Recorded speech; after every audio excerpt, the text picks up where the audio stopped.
Dit is Vryheidsdag en Suid-Afrikaners vier nie net demokrasie nie, maar ook die pad wat ons as land tot vandag gestap het en dalk ook die pad wat nog voorlê. Maar na meer as 3 dekades van vryheid ontstaan die vraag, verstaan ons nog werklik die betekenis van hierdie dag? En het ons dalk nuwe simbole of maniere nodig om ons as nasie te verbind? Om hieroor te gesels, sluit die professor in praktiese teologie aan die Universiteit Stellenbosch, Cas Webner, nou by ons aan. Goeiemôre prof en hartlik welkom by Goeiemôre Good Morning. Goeiemôre Elsa. Goed, wanneer ons aan Vryheidsdag dink, fokus baie mense op die geskiedenis. Maar wat beteken hierdie dag vandag in 2026 vir Suid-Afrikaners?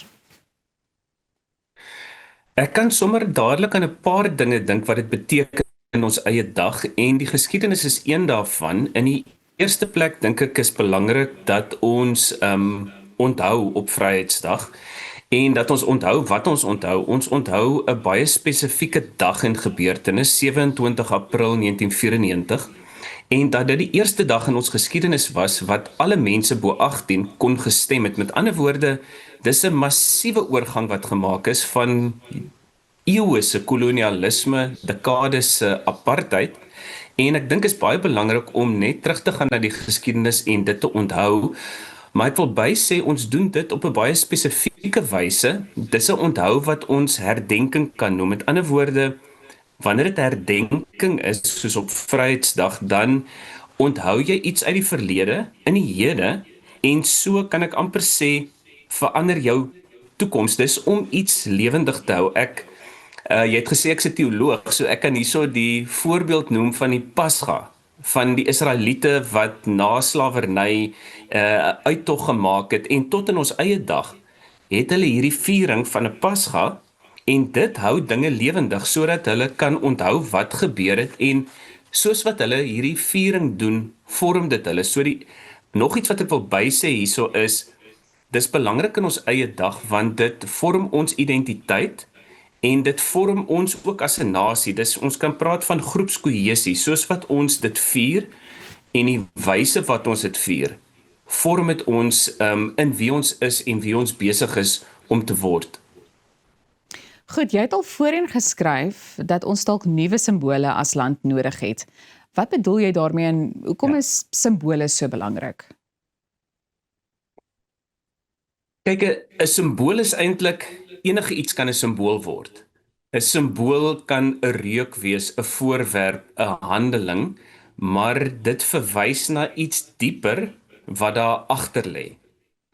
En simbole is ongelooflik belangrik. Dit het 'n soort van 'n brugfunksie. Dit koppel ons aan 'n groter werklikheid. So jy kan dink aan die simbole van die oorgangstyd van 1994 en die simbole het iets gekommunikeer van iets groter waartoe ons op pad is.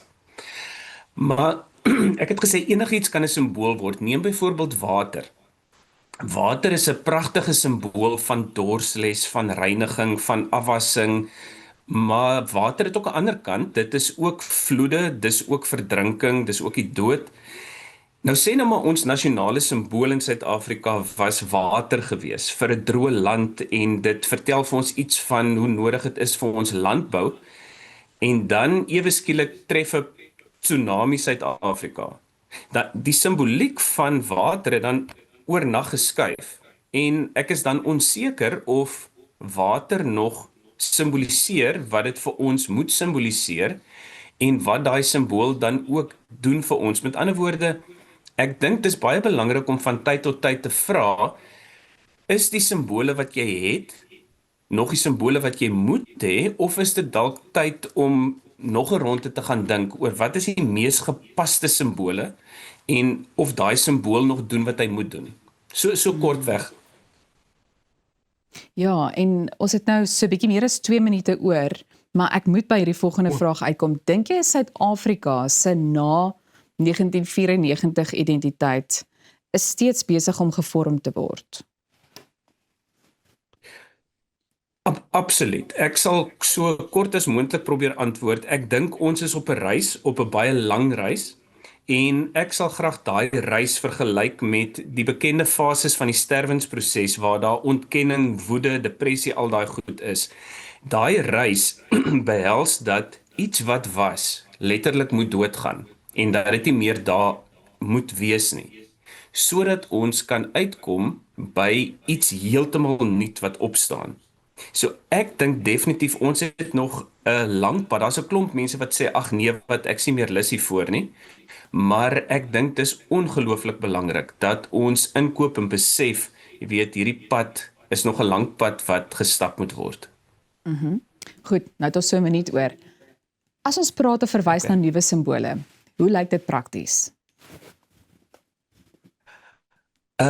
Dis moeilik om te sê. Die eerste ding wat ek sal sê is wanneer ons werk met nuwe simbole, is dit baie belangrik om te kyk wie gaan almal deelneem om 'n nuwe simbool te ontwerp. En ek dink van die absoluut voetsoolvlak af moet daar deelname wees, want 'n paar mense in magtige posisies moenie namens ander gaan besluit wat daai simbool moet wees nie. Op 'n baie praktiese vlak in die 1970s en 80s het die Verenigde Gereformeerde Kerk in Suid-Afrika die simboliek van 'n kers gevat.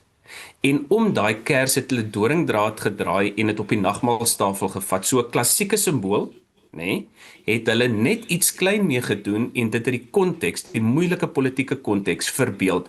So om 'n nuwe simbool uit te dink is eintlik nie so moeilik nie. Goed, die tyd het ons ingehaal, maar baie dankie dat jy vanoggend die moeite gedoen het om met ons te gesels. Wat 'n interessante gesprek. Bly ingeskakel. Ons is nou weer terug.